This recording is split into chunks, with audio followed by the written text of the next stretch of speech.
नमनीरदाभा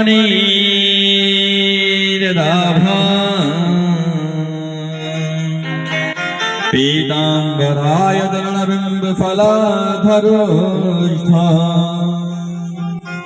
पूर्णेन्दुसुन्दरमुखदरविन्दनेत्रा कृष्णा परं किमपि तत्त्वहं न जानामि। जय जय राधा रमण की। जल से स्नान कर गंगा च यमुना चैव गोदावरी सरस्वती नर्मदा सिन्धु कावेरी स्नानार्थं पतिगतामं भूरभुवः सुत स्नानं समर्पयामि। कलावचहादे ॐ चेदवादोषलज्जारक्षाप्रं देहलांबरणं वस्त्रं शान्तिं प्रदक्षमे। ॐ भूरभुवः वस्त्रं समर्पयामि उपवस्त्रं समर्पयामि। ॐ शीतवादोषलज्जारक्षाप्रं देहलांबरणं वस्त्रं शांति प्रदक्षमे।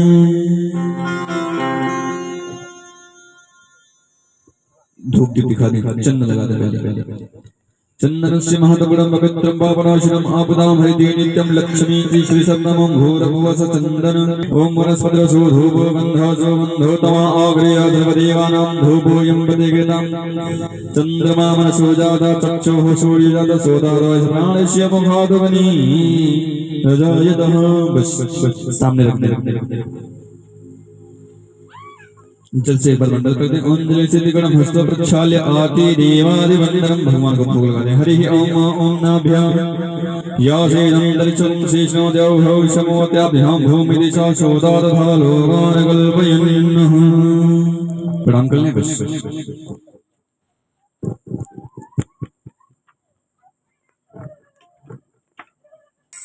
श्री जानकी वल्लभो विजयते श्री सरस्वत्यै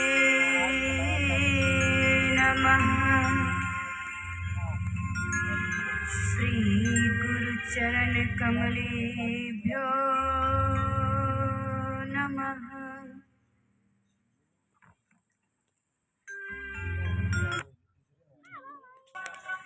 गजाननं भूतगणादिसेवितं कपित्थजम्बोफलचारुभक्षणम् उमासितं शोकविनाशकारकम् नमामि विघ्नेश्वरपादपङ्कजम्। अतुलित बलधामं हेमशैलाभदेहं धनुजवन कृशानं ज्ञाननामग्रगण्यं सकलगुणनिधानं वानराणामधीशं रघुपतिप्रियभक्तं जातं नमामि। छवि ललित कमला कोटि सम नवनीर अंबर धारिणी शशि वदन चंद्र बिलोचनी सिरुचंद्रिका मृदुहासिनी आनंद घन गोविंद मंदिर अनन्य निवासिनी घन श्याम धन हित चाहत की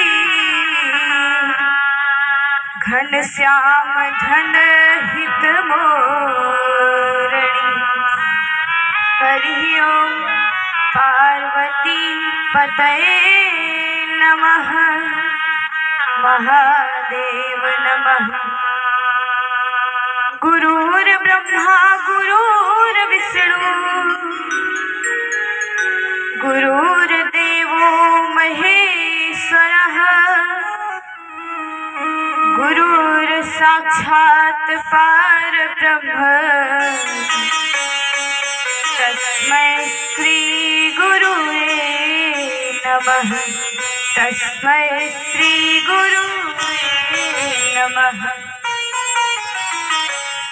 जगत पिता जगदीश्वर जगत निवास सच्चिदानंद आनंद सिंधु भगवान श्री राम जी अध्यक्ष स्वयं राम कथा के आदि प्रणेता भगवान सदाशिव अनंत बलवंत संत हनुमंत जी महाराज और प्रभु के पावन पादारविंद के अनुरागी समस्त श्रोता समाज,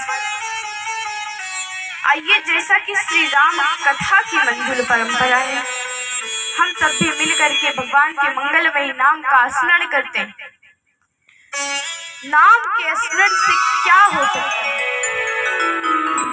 जब तक भगवान के नाम का स्मरण नहीं होगा, भाव नहीं बनेगा, तब तक हम सब इस दुनिया में, इस विश्व में, इस संसार में अगर हमारे हृदय में श्री राम जी के नाम का स्मरण नहीं है, तो ये हमारा जीवन, ये हमारा मानव कर्तव्य सब व्यर्थ होगा। जब राम नाम संकीर्तन का महत्व क्या है, राम नाम की महिमा क्या है, एक उदाहरण है जो मैं आप सभी को देती हूँ। दो भाई थे, एक का नाम था धर्मवीर और एक का नाम था कर्मवीर। धर्मवीर बहुत ही धर्मात्मा था, महात्माओं का सम्मान करता था, लेकिन कर्मवीर अपने कामों पर विश्वास रखता था, अपने कर्मों पर विश्वास रखता था। सो एक दिन धर्मवीर तो बहुत ही मनाने की कोशिश करते थे उसे कि भैया मानिए, इधर आइए, सत्य की राह पर चलिए, लेकिन धर्मवीर मनाते मनाते थक जाते, वो नहीं मानता था। कर्मवीर अगर महात्माओं का चेहरा भी देख लेता था तो उसका दिमाग खराब हो जाता था। तो एक दिन सभी महात्मा लोग, पहले के जमाने में था ना कि सभी महात्मा लोग टोली बना करके एक साथ रहते थे। तो एक दिन धर्मवीर के गांव में आए। धर्मवीर को पता चला कि कोई महात्मा आया है, तो धर्मवीर दौड़ा दौड़ा गया और महात्मा के चरणों में दंडवत प्रणाम किया और उनसे निवेदन किया कि आप हमारे घर पर चलिए और भोजन ग्रहण करिए, प्रसाद ग्रहण करिए। तो महात्मा जी बोले ठीक है, चलते हैं। लेकिन फिर धर्मवीर धीरे से बोलता है कि मेरा भाई है कर्मवीर, जिसको आप जैसे महात्माओं से बड़ी घृणा है। अगर वो कुछ कह देगा तो आप प्लीज उसे अपने दिमाग पर मत लीजिएगा, उसे माफ कर दीजिए, छोटा सा बच्चा है। बोले ठीक है, चलो उसको हम सुधार देंगे। बोले चलो। सभी महात्मा लोग जा करके उस धर्मवीर के घर के अंदर जाते हैं और सभी महात्मा मिल करके प्रसादी ग्रहण करते हैं। तब तक कर्मवीर आया और देखा इतने सारे महात्माओं की भीड़ यहाँ कैसे लग गई। तो चुपके से आया और दरवाजा बंद कर लिया, बैठ गया। फिर थोड़ी देर के बाद जब सभी लोग चले गए तो सबसे बड़े वाले महात्मा जो थे वो वहीं पर बैठे थे। बोले आज हम उसे बिना सुधारे नहीं जाएंगे। तो जब थोड़ी देर बीत गई, चारों तरफ सन्नाटा छाया, तो उसका दरवाजा खुला। तब लेकिन वो देखा कि बाहर तो बाबा जी बैठे हुए हैं। जैसे ही दरवाजा खुला, बाबा जी ने उसकी गला पकड़ा और बाहर खींच लिया। बोले राम नाम बोलो। नहीं बोलेंगे क्या कर लोगे? कई बार महात्मा जी ने कहा कि आप राम नाम बोलिए, लेकिन कर्मवीर बहुत ही हठीला था, वो मानता ही नहीं था, समझ नहीं रहा था। तो महात्मा जी बोले आज जब तक तुम राम नहीं बोलोगे तब तक हम तुम्हें छोड़ेंगे नहीं। बोले ना छोड़ो, नहीं बोलेंगे। बोले कैसे नहीं बोलोगे? तुम्हारी जान ले लेंगे। बोले ले लो। थोड़ी देर तो ऐसे चलता रहा, लेकिन फिर जब कर्मवीर जी थक गए तो बोले कि अगर बोल दे तो क्या दिक्कत है, एक बार बोलने से अगर जान बचती है तो बोल देते हैं। तो कर्मवीर ने कहा जय श्री राम। आप लोग भी बोलिए जय श्री राम। जय श्री राम। और जोर से जय श्री राम। सो गुरु जी ने कहा कि ये जो राम नाम है इसे कभी बेचिएगा मत। बोले इससे मिलेगा ही क्या, बिकेगी ही कैसे ये? बोले मत बेचिएगा बस। बोले ठीक है नहीं बेचेंगे आप कहते हैं। महात्मा जी गए, कर्मवीर का अंतिम समय आया, उसकी मृत्यु हुई। जब वो यमलोक में पहुंचा तो यमराज जी ने बोला चंद्रगुप्त से कि देखो इनकी फाइल चेक करो। चंद्रगुप्त ने कहा कि ये बहुत बड़ा पापी है, छोटा मोटा पापी नहीं महापापी है ये, एक नंबर का। तो बोले इसका क्या किया जाए? लेकिन कहा इसने एक अच्छा काम किया है, इसने एक पुण्य का काम किया है। बोले क्या किया है? बोले बहुत ज्यादा जोर दबाव से इसने एक बार भगवान श्री राम का नाम लिया है। तो यमराज जी ने पूछा कि इसके बदले आपको क्या चाहिए? तो सोचने लगा कि बाबा जी ने कहा था कि बेचना मत, लग रहा है कुछ कीमती चीज मिलने वाली है। तो बोला मिलेगा क्या इससे, कितनी कीमत है इसकी? एक राम नाम की कीमत पूछ रहा है, कितनी है? तो यमराज जी ने कहा हम दिन भर इधर उधर व्यस्त रहते हैं, पूछ रहे हैं कितनी है, कैसे बताएं कितनी है? तो बोले कि राम नाम की कीमत तो हमको नहीं पता है। तो बोले जिसको पता हो वहां चलो। बोले अच्छा ठीक है। ब्रह्मा जी के पास जाने का निश्चय हुआ, सभी लोग तैयार हुए, अब जाने के लिए रेडी हो गए हैं। सो कर्मवीर जी ध्यान से बैठ गए, बोल रहे हैं हम तो नहीं जाएंगे, और जाएंगे भी तो पैदल नहीं जाएंगे, देना आपको है, नाम का कीमत देना आपको है, तो लेकर के हमको चलिए आप, हमको क्या गरज लगी हुई है जाने के लिए? तो बोले ये तो बहुत है। तो उसे यमराज जी अपने कंधे पर बैठाते हैं और चंद्रगुप्त के साथ जाते हैं ब्रह्मा जी के पास। जब ब्रह्मा जी के पास पहुंचते हैं तो बोले कि ब्रह्मा जी इसने एक राम नाम लिया है एक बार, उसकी कीमत क्या होगी? बोले हम दिन भर सृष्टि के काम में बिजी रहते हैं, सृष्टि की रचना करते रहते हैं, और आ गए हैं पूछने की राम नाम की कीमत क्या है। अब हम कहाँ से जोड़े घटाएं, कैसे निकालें? बोले हमको तो नहीं पता है। फिर ब्रह्मा जी ने कहा कि भोलेनाथ इस नाम का जप हमेशा किया करते हैं, आइए भोलेनाथ के पास चलते हैं।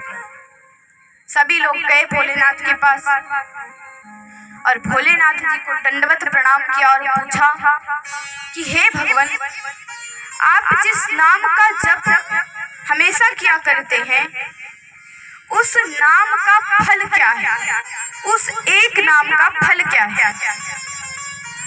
भोलेनाथ जी ने कहा हम जप तो किया करते हैं, लेकिन हमें ये तो नहीं पता है कि एक नाम का फल क्या है। तो भोलेनाथ के पास भी नहीं पता लगा कि एक नाम की कीमत क्या है।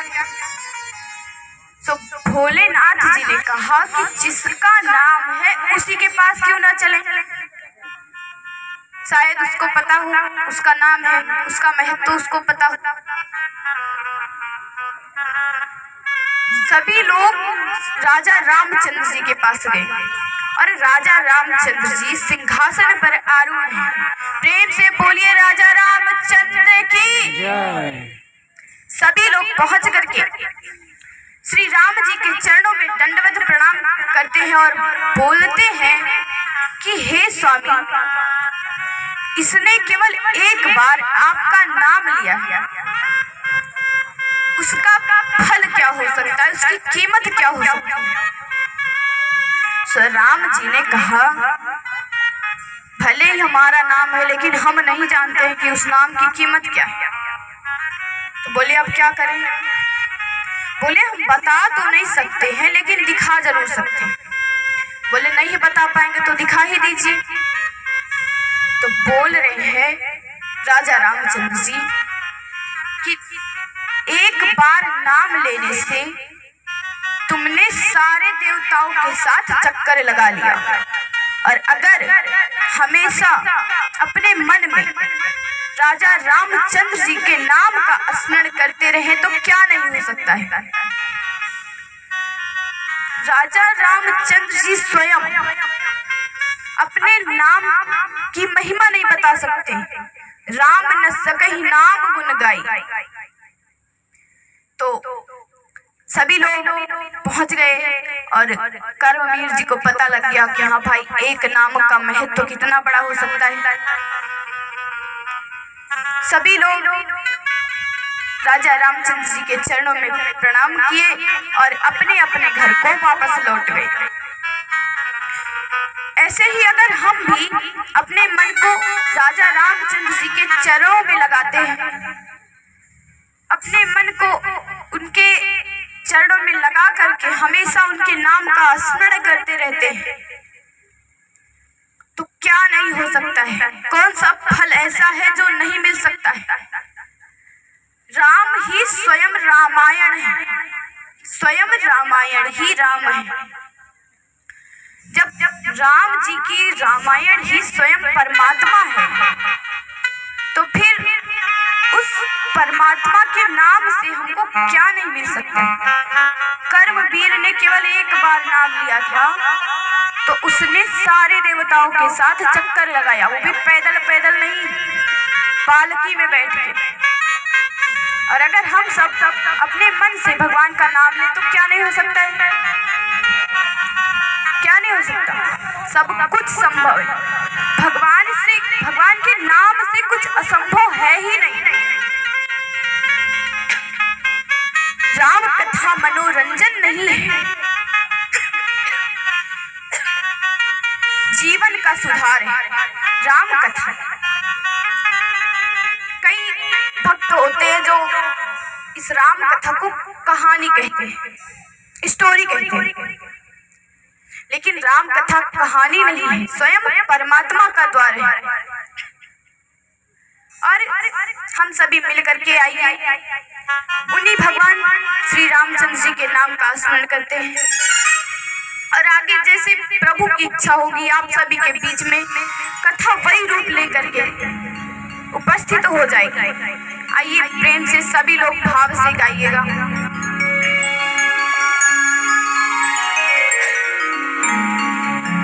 श्री राम जय जय राम, श्री राम जय जय राम, श्री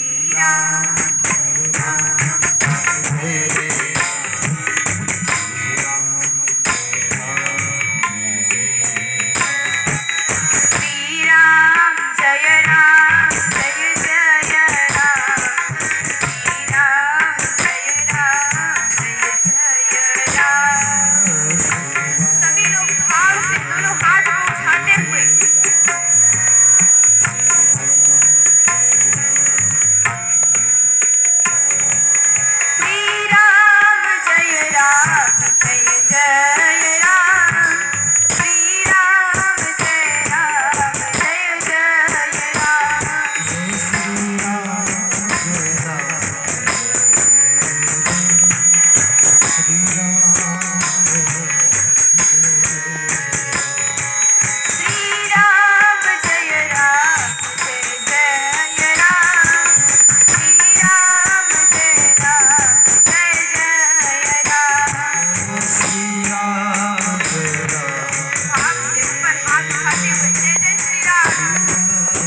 बोली राजा रामचंद्र की, हनुमंत लाल की, आज के आनंद की, सद्गुरुदेव महाराज की।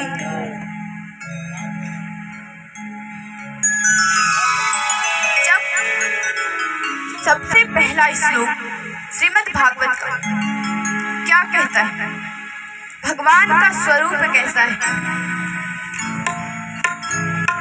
सभी लोग इस श्लोक को हमारे साथ साथ दोहराइएगा। सच्चिदानंद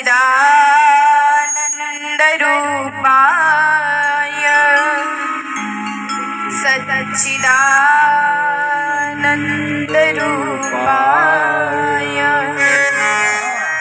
विश्वोत्पत्त्यादि हेतवे तापत्रय विनाशाय श्रीकृष्णाय वयं नुमः, श्रीकृष्णाय वयं नुमः। सच्चिदानंद रूपाय, सच्चिदा सच और सच में सत्य। सत्य क्या है, सत्य क्या है? देखिए, जब बच्चों का एग्जाम आने वाला होता है ना, तो सभी उनको 2-2 मार्क्स के क्वेश्चन याद करवाते हैं। और अगर कहीं पेपर में वो क्वेश्चन ना याद रहा तो कैसा फील होता है, समझ आ रहा होगा। सत्य वही है जो बदले ना, सत्य कभी नहीं बदलता है, एक ही पर अड़ा रहता है। और भगवान क्या है? भगवान क्या है? सत्य, वो कभी नहीं बदलते। जैसे एक छोटा सा बालक हो, उसके सामने ढेर सारे पैसे रख दीजिए और खिलौने रख दीजिए, तो क्या लेगा वो? क्या लेगा? जोर से बताओ, क्या? हाँ, खिलौने लेगा। और हम आप क्या लेंगे? हाँ, जब खिलौने, एक छोटा सा बालक खिलौना लेता है, हम ही छोटे से थे तो खिलौने ही तो लेंगे। और जब बड़े हुए तो पैसे पे भागने लगे। आश्रय बदला ना, बदला। तो सत्य कौन है? हम तो बिल्कुल सत्य नहीं है, क्योंकि हरदम हर पल हमारा आश्रय बदलता रहता है। लेकिन भगवान का आश्रय कभी नहीं बदला। हम आप यहाँ नहीं थे तब भी वो थे, हम आप यहाँ हैं तब भी वो हैं, और हम आप यहाँ से चले जाएंगे तब भी वो रहेंगे। इसलिए सत्य कौन हुआ? सत्य कौन हुआ? भगवान, ईश्वर, जो कभी नहीं बदलता, हमेशा अटक रहता है। और एक चीज शायद ना बदले, जैसे हम आपके नाम, शरीर बदल गई, आत्मा बदल गई, लेकिन वो भी तो बदल गया ना, वो भी तो एक प्रकार से सत्य नहीं हो सकता। शरीर तो बदल ही गई, लेकिन हम सबके नाम जो हैं, जो पढ़ जाएं वही रहते हैं। जैसे कहीं भी जाइए, कितने भी बड़े हो जाइए, कितने भी छोटे रहिए, अगर जो नाम है बस वही रहेगा। मेरा पूर्णिमा है, मेरा पूर्णिमा ही रहेगा। आप सभी का जो भी नाम होगा, नाम तो नहीं बदलता है। कब तक? जब तक चले ना जाए, और चले भी जाएंगे नाम तो रहेगा ही। इसलिए हम सबका नाम भी नहीं बदलता। लेकिन बहुत लोग होते हैं, हजारों नाम लेकर के चलते हैं, है ना?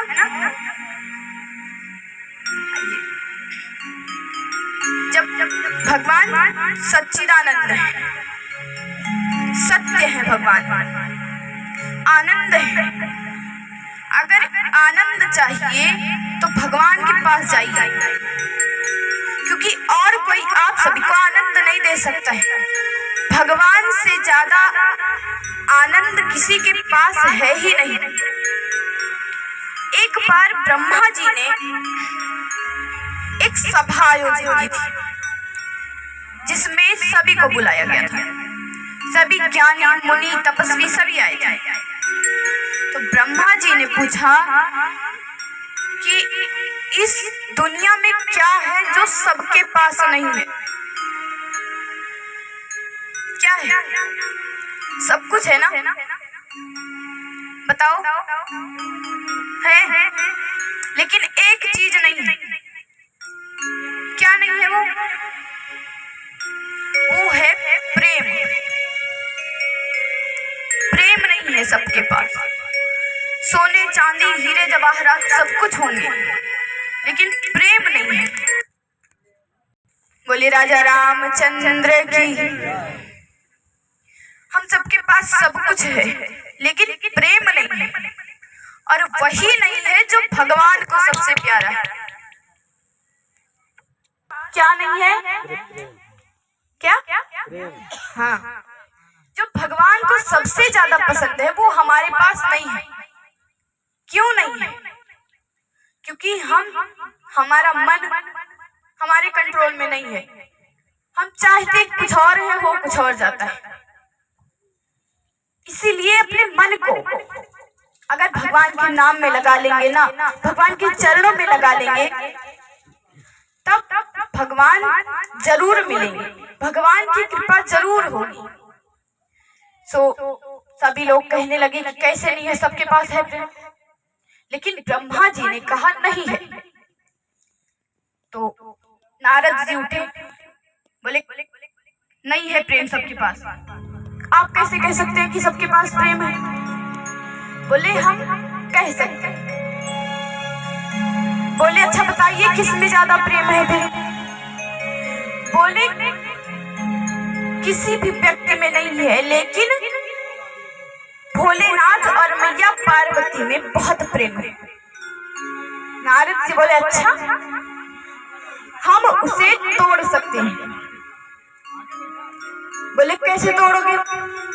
बोले आप बस देखते जाइए, बस देखिए कितना प्रेम है। नारद जी को झगड़ा कराने पे लगे हुए। रोज जाते महादेव जी को साथ देख करके लौट आते। तो एक दिन संयोगवश महादेव जी कहीं गए हुए थे। तो नारद जी गए और मैया को प्रणाम किया और बोले कि मैया बाबा कहाँ हैं? बोले गए हैं कहीं, अभी अभी बाहर निकले हैं। बोले अरे बहुत जरूरी काम था, पर्सनल काम था। अरे बोली कि हमारे बीच कुछ भी पर्सनल नहीं होता है, हम सभी कुछ भी नहीं छुपाते हैं, बता दो हम बता देंगे। बोले अरे नहीं ऐसा हो ही नहीं सकता। पुरुष कोई ना कोई बात स्त्री से जरूर छुपाता है। पार्वती जी कह रही हैं कि क्या छुपाया हमसे? हमें तो नहीं लगता कि कुछ छुपाया होगा, सब कुछ तो बताते रहते हैं। लेकिन एक चीज नारद जी ने कहा कि अच्छा बताइए, आपको भोलेनाथ ने अमर कथा सुनाई है? बोले ये कौन सी कथा है, इसका तो हमने नाम भी नहीं सुना। अमर कथा कौन सी कथा है? तो बोले बस सबको नहीं सुनाते हैं, जिससे ज्यादा प्रेम करते हैं उसी को सुनाते हैं। तो मैया पार्वती बोली क्या मुझसे प्रेम ही नहीं करते?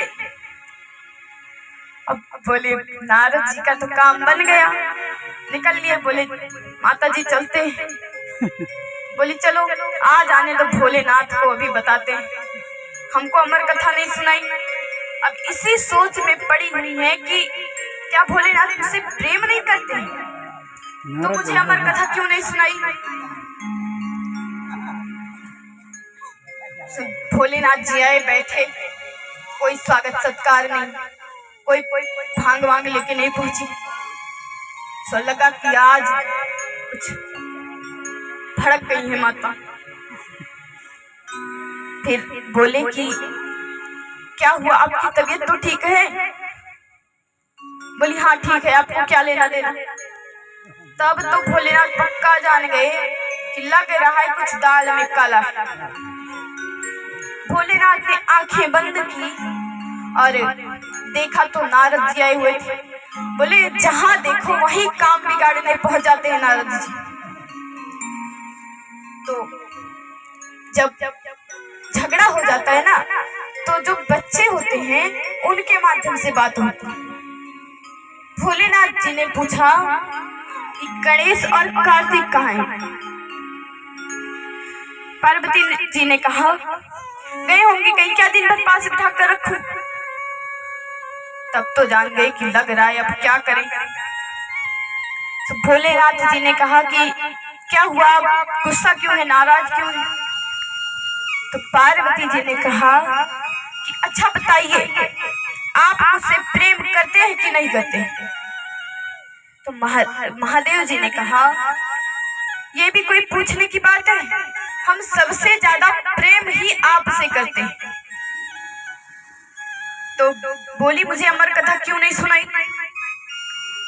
बोली अमर कथा नहीं सुनाई, आपको कैसे पता?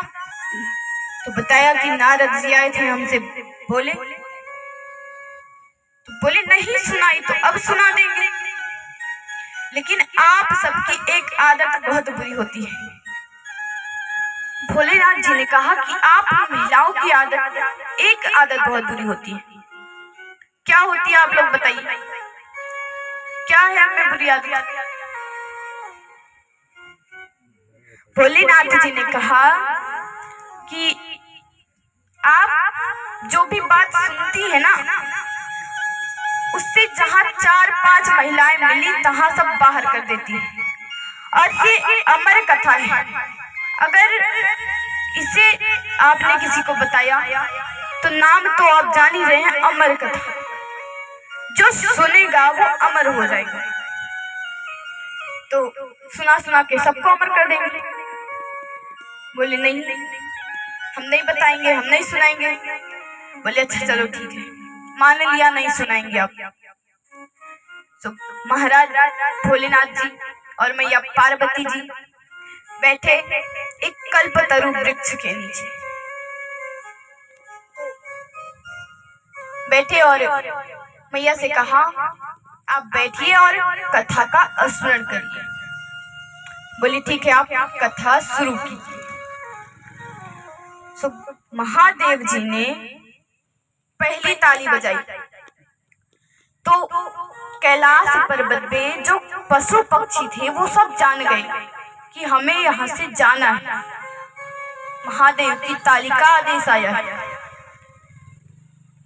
तो बोले सारे पक्षी चले गए। तो दूसरी ताली बजाई, 2 बार ताली बजाई तो महादेव का त्रिशूल घूम घूम करके सबकी परिक्रमा करके देख लिया कहीं कोई छुपा तो नहीं है। और तीसरी ताली बजा करके भगवान ने कथा आरंभ की। और इसी पर हम अपनी वाणी को विराम देते हैं, क्योंकि परम पूज्य गुरुदेव का आगमन हो चुका है। प्रेम से बोलिए गुरुदेव जी महाराज की।